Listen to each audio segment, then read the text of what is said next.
Imagine waking up tomorrow and money is no longer a source of stress in your life. Imagine looking at your bank account and feeling calm.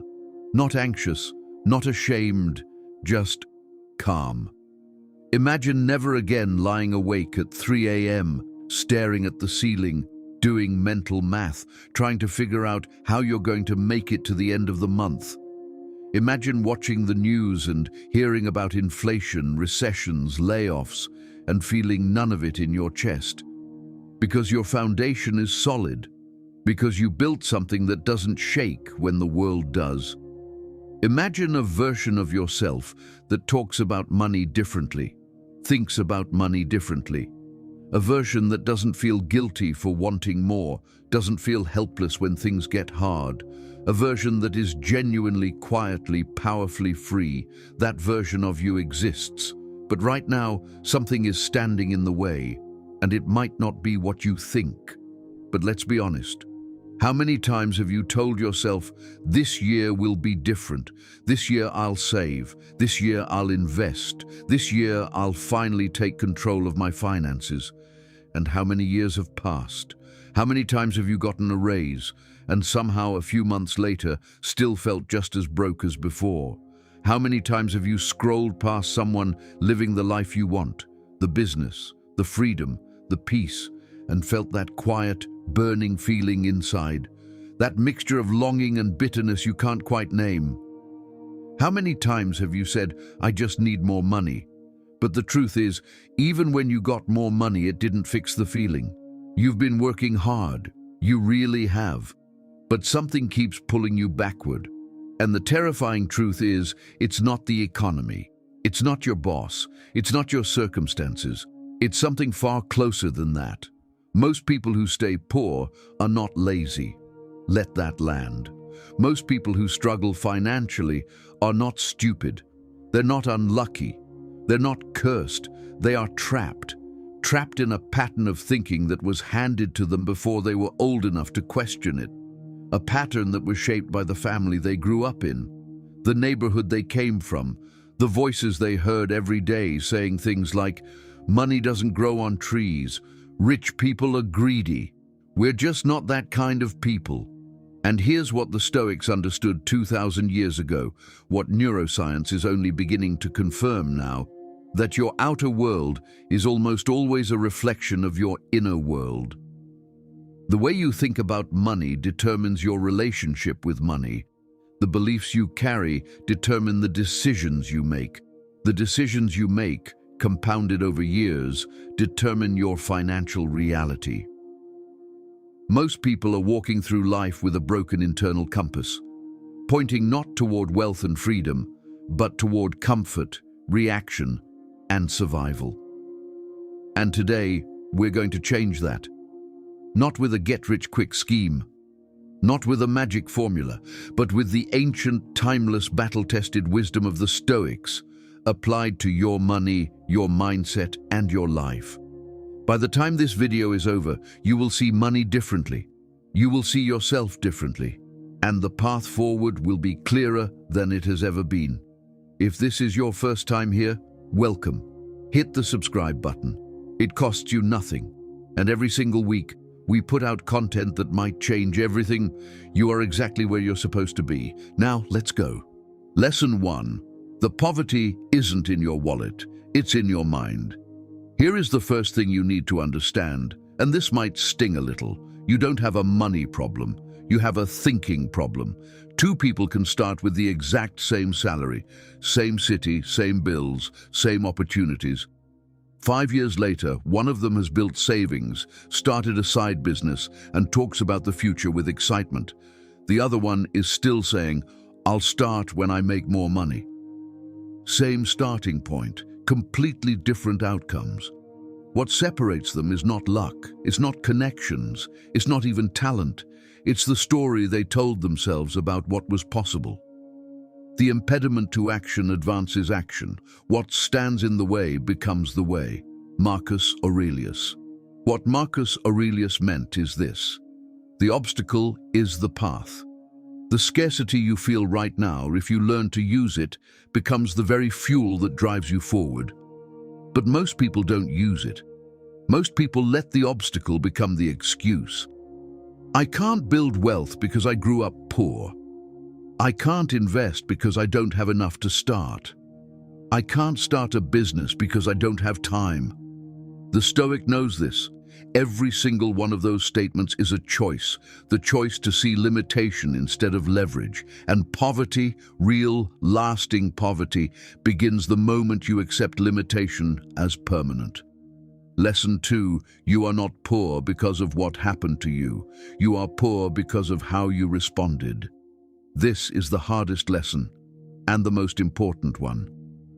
Epictetus was born a slave. Let that settle in, not metaphorically, literally.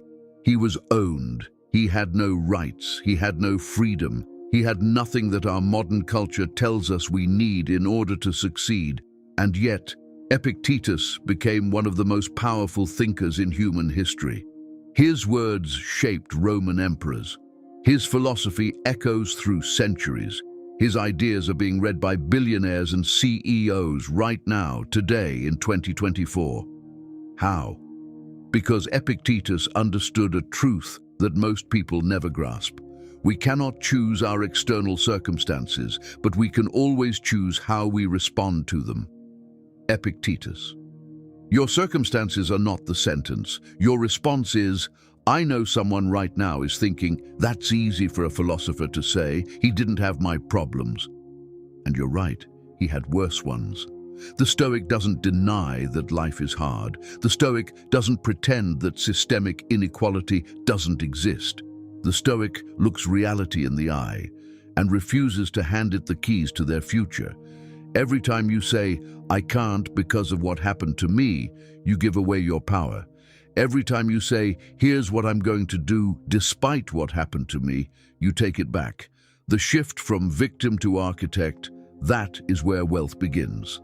Lesson 3, the spending trap. Why most people are buying their way into poverty. Here's something nobody in your life probably ever told you directly. Every time you spend money to look successful, you are paying for the illusion of wealth while destroying the possibility of actual wealth. The new car you bought to impress people at work, the designer outfit you wore once for an Instagram photo, the bottle service at the club to feel like somebody. The Stoics called this chasing shadows, spending real resources on things that produce no lasting value, just the temporary feeling of status. And the insidious part? The market knows this about you. The entire advertising industry is built on one single insight.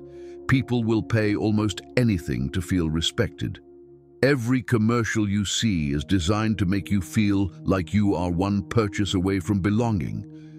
The Stoics would laugh at this, not arrogantly, but with the quiet confidence of people who understood something most never figure out. He is a wise man who does not grieve for the things which he has not, but rejoices for those which he has. Epictetus, real wealth is not about having the most, it's about needing the least. When you strip away the ego, the performance, the desperate need to look successful, you discover something remarkable. You discover that you actually need far less than you thought.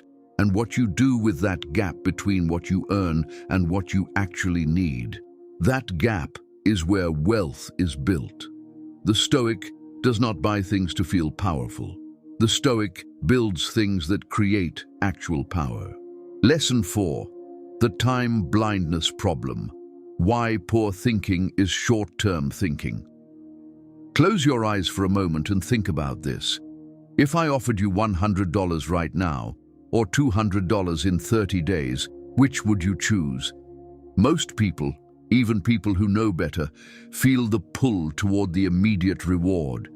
This is called temporal discounting, and it is one of the most devastating invisible forces keeping people financially stuck.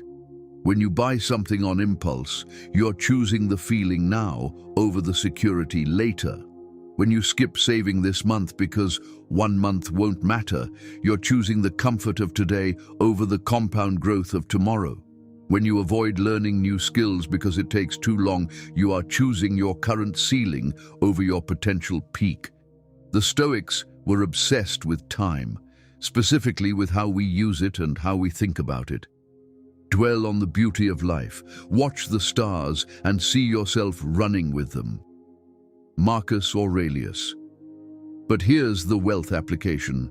Marcus Aurelius also wrote extensively about the long game, about building something that outlasts the moment, about planting seeds you may not live to harvest, but planting them anyway.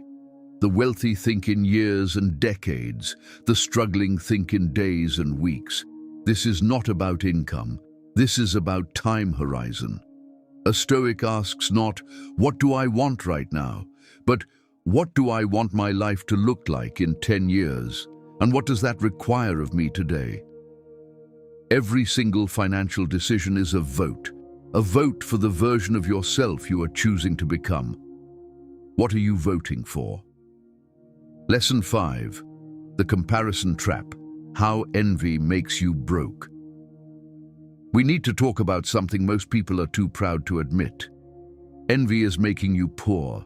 Not the obvious, burning kind of envy, the quiet, unconscious kind, the kind that makes you spend money you don't have to keep up with people who don't care about you, the kind that makes you feel like a failure when you see someone else's highlight reel, the kind that causes you to make financial decisions based not on your goals, but on your ego. Social media was invented 20 years ago. The debt crisis it created has been building ever since.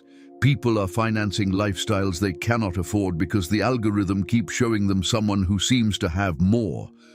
The Stoics saw this coming 2,000 years before Instagram, because they understood human nature. How much more harmful are the consequences of anger and grief than the circumstances that aroused them? Marcus Aurelius. Every time you feel that sting of comparison, that twisting feeling when you see someone else's success, you are at a crossroads. You can let envy drive you into reactive spending, trying to buy your way to the feeling of being enough. Or you can do what the Stoic does. The Stoic turns envy into information. What is it about what they have that I actually want? Is this something I genuinely value? Or am I just reacting to feeling behind? What would I need to build, really build, to create that in my own life? The Stoic never races someone else's race.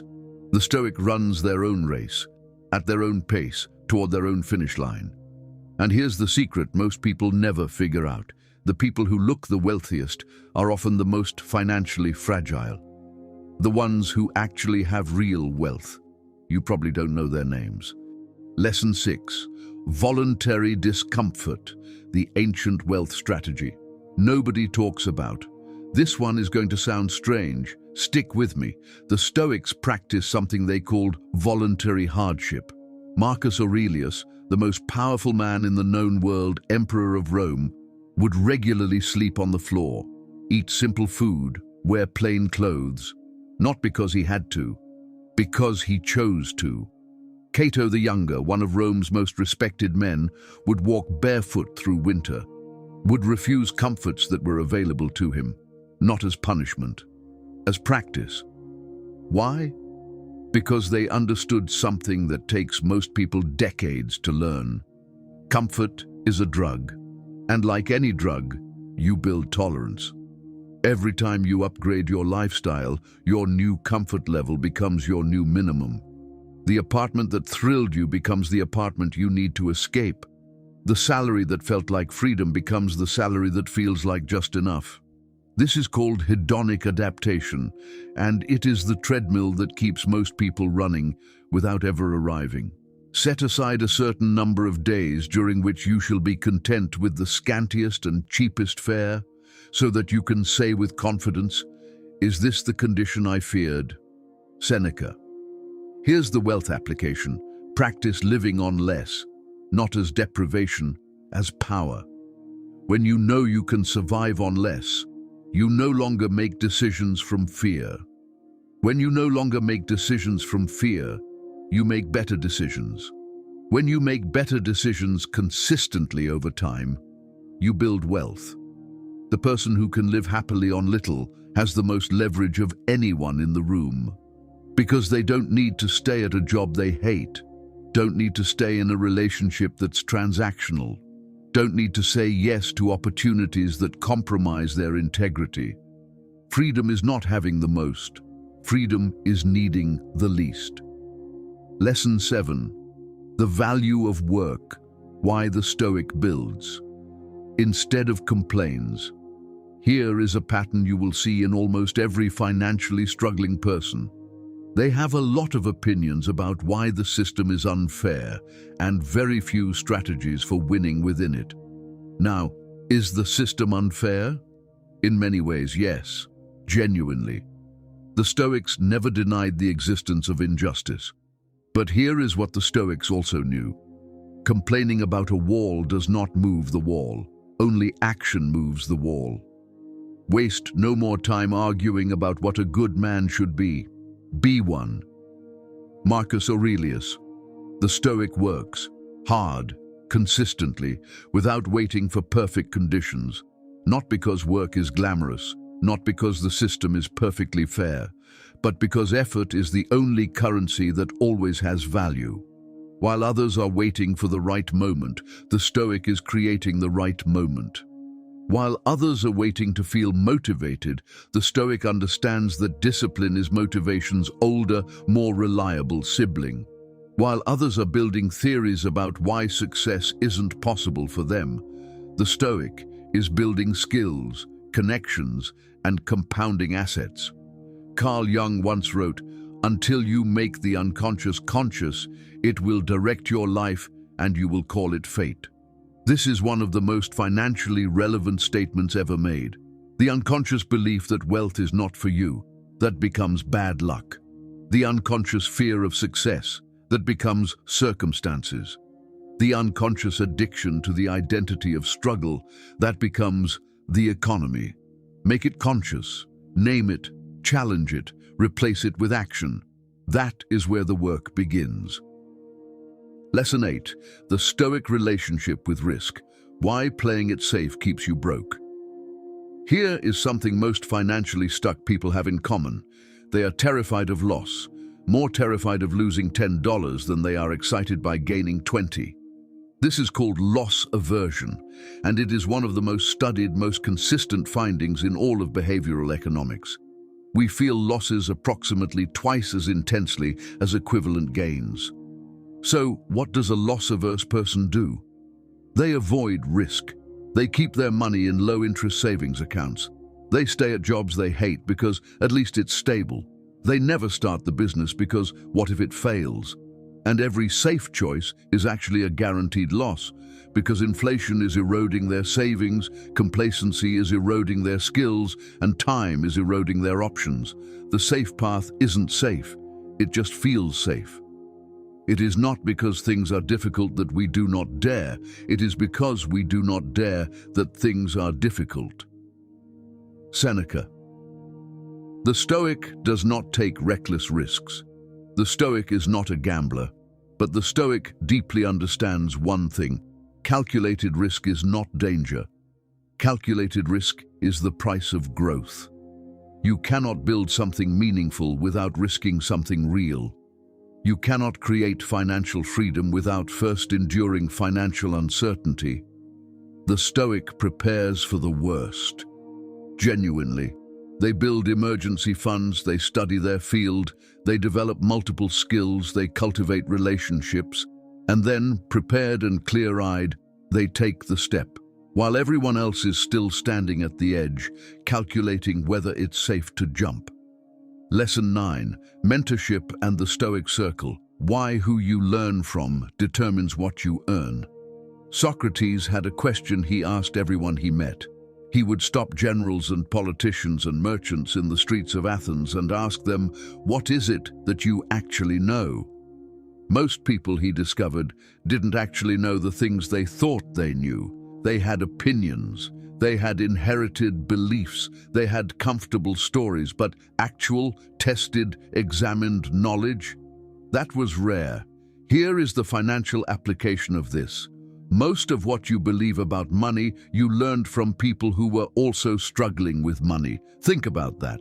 Your first money lessons came from your parents, who may have been doing their best, but were operating from their own limitations and fears. Your money conversations happen with friends who are at the same financial level as you. Your media diet is shaped by platforms that profit from your anxiety. He who has a why to live can bear almost any how. Viktor Frankl, echoing Stoic principles. The Stoic intentionally seeks out better teachers, not to worship them, not to copy them blindly, but to extract the principles that can be tested, applied, and integrated. If you want to earn differently, you must learn differently. Find the people who have built what you want to build, not just financially, but with integrity, with peace, with purpose. Study how they think, not just what they did, how they think, because strategy without mindset is just tactics, and tactics without the right mental foundation collapse the moment things get hard, and they will get hard. Count on it. Lesson 10. Purpose over profit, the counterintuitive secret of Stoic wealth. Here is the paradox that breaks a lot of people's brains. The most financially successful people are rarely the ones who were most focused on money. They were focused on a problem, a mission, a contribution. The money was a byproduct. Marcus Aurelius did not become one of history's most studied and respected minds because he chased fame or wealth. He became that because he was obsessively committed to being good, to doing the right thing, to serving Rome with everything he had, even when he didn't want to, even when it was hard, even when no one was watching. And in doing that, he created something that outlasted the empire he led. Here is what the Stoics understood about purpose and wealth.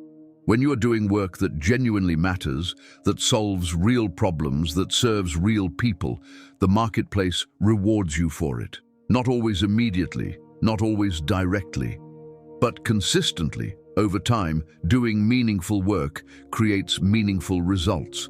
He who follows reason in all things is in tranquility at once and also in activity. Marcus Aurelius. The person chasing money often makes desperate decisions, chases bad opportunities, burns relationships, compromises integrity. The person following purpose makes decisions from clarity, attracts the right people, builds something that compounds. Ask yourself honestly, what problem am I uniquely positioned to solve? What work would I do even if the pay were lower because it matters to me that much? That is your starting point. Not, how do I make more money? But, how do I create more value and trust that the money follows? We have covered a lot of ground today, and I want to bring it all together before we close. Most people stay poor not because the world is against them, though sometimes it is. Not because they aren't smart enough. They often are. Not because they don't work hard enough. Many of them work harder than anyone. Most people stay poor because of an invisible war happening inside them. A war between the story they were given and the life they could choose. A war between the fear of loss and the possibility of gain. A war between who they were told they are and who they could actually become. The Stoics did not win that war by being perfect.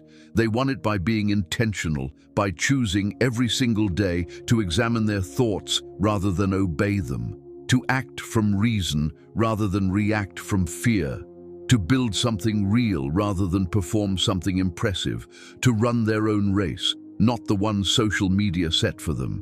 They understood that wealth is not a destination, it is a practice. The practice of thinking clearly, of spending purposefully, of building patiently, of giving generously, of learning constantly. You did not watch this video by accident. Something in you is ready to stop reacting and start building, ready to stop performing and start living, ready to stop chasing and start creating.